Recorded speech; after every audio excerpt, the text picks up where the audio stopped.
ভাবো যে বিজেপিয়ে ৯০টাৰ পৰা ১০০টাৰ ভিতৰত সিট জিকিব আৰু খুব ধুনীয়াকৈ চৰকাৰ হৈ যাব। মই তেনেকৈ সিট হিচাপত গন্তি কৰা নাই, কিন্তু ৯০টাৰ পৰা ১০০টা পাবৰ কাৰণেতো চব সিট জিকিবই লাগিব। মইতো নিজে গৈছোঁ, খুব ধুনীয়া পৰিৱেশ, আৰু খোৱাঙততো চক্ৰ গগৈ ২০-২৫-৩০ হাজাৰ ভোটত জিকিব। এক চাইড ইলেকশ্যন। খোৱাঙত বহুত ভাল, মইতো খোৱাঙত গৈ আহিছোঁ। যোৱা ৩ দিন আগত মই খোৱাঙত গৈ আহিছোঁ। বৰষুণৰ মাজতো ২০,০০০ মানুহ বহি আছে। গতিকে খোৱাঙৰতো বহুত ভাল পৰিৱেশ। যেতিয়া প্ৰচাৰ চলাবলৈ আহিছে তাৰ সমাজবাদী টাইমত কৈছে লোকসভা পুনৰাবৃত্তি হ'ব যোৰহাটৰ।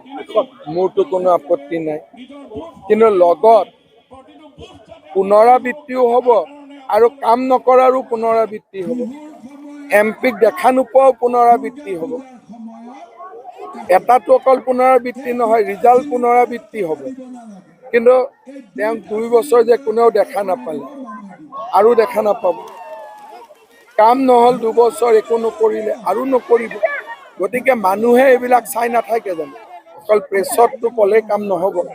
মানুহেতো দেখা পাই থাকে যে তেখেত এমপি হোৱাৰ পিছত যোৰহাট সমষ্টিৰ মানুহৰ লগত কিমান সম্পৰ্ক ৰাখে। এতিয়া মাইকত দাবী কৰি থাকিলেতো কথাটো নহয়।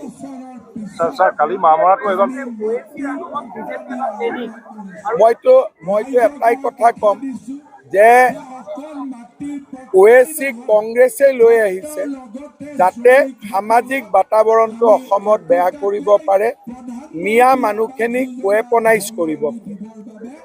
আজি যিটো তেওঁ ভাষণ দি থৈ গ'ল, এই ভাষণ দিয়াৰ পৰা কি হ'ল যে মিয়া মানুহখিনিয়ে লাহে লাহে অসমীয়াৰ বিৰুদ্ধে অস্ত্ৰ তুলি ল'বলৈ ভয় নকৰিব।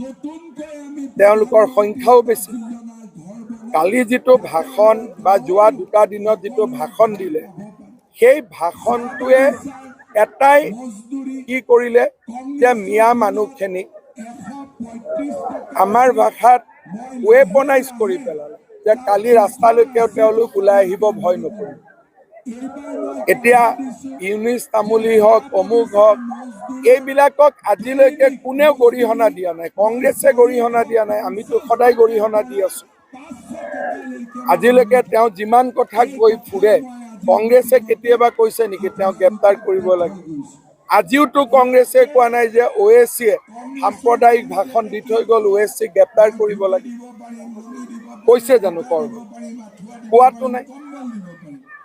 ছাৰ, কালি সোণাৰীত বিজেপি কৰ্মী মানে হিংসাত্মক ঘটনা এজন মৃত্যু হৈছে। ডিমৌত যিজন কংগ্ৰেছৰ প্ৰাৰ্থী তেওঁক দুৰ্বৃত্তই আক্ৰমণ কৰিছে বোলে। মোৰ হাতততো ইমান খবৰ নাই, সোণাৰীৰ খবৰটো আছে, কিন্তু ইলেকশ্যন ৰিলেটেড হয় নে নহয় নজনাকৈ কোৱাটো ঠিক নহয়। কাৰণ ইলেকশ্যন ৰিলেটেড হ'লে ঘটনাটো বেলেগ হয়, ব্যক্তিগতও হ'ব পাৰে, কি হ'ব পাৰে। গতিকে আমি তদন্তৰ পিছতহে ক'ব পাৰিম যে ইয়াৰ লগত ইলেকশ্যনৰ সম্বন্ধ আছে।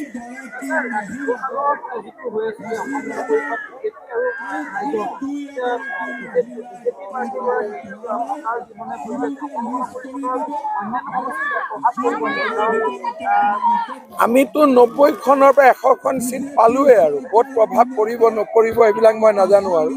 কিন্তু ইলেকশ্যনৰ দিনাখন আপোনালোকে চাব 90 to 100 সিট বিজেপি থাকিব। লোকসভাত 96 পাইছিলোঁ, এতিয়া 4খন বাঢ়িব।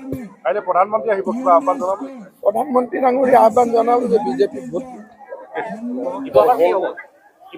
মই সিট বেচিছত একো কথা নকওঁ। 90ৰ পৰা 100।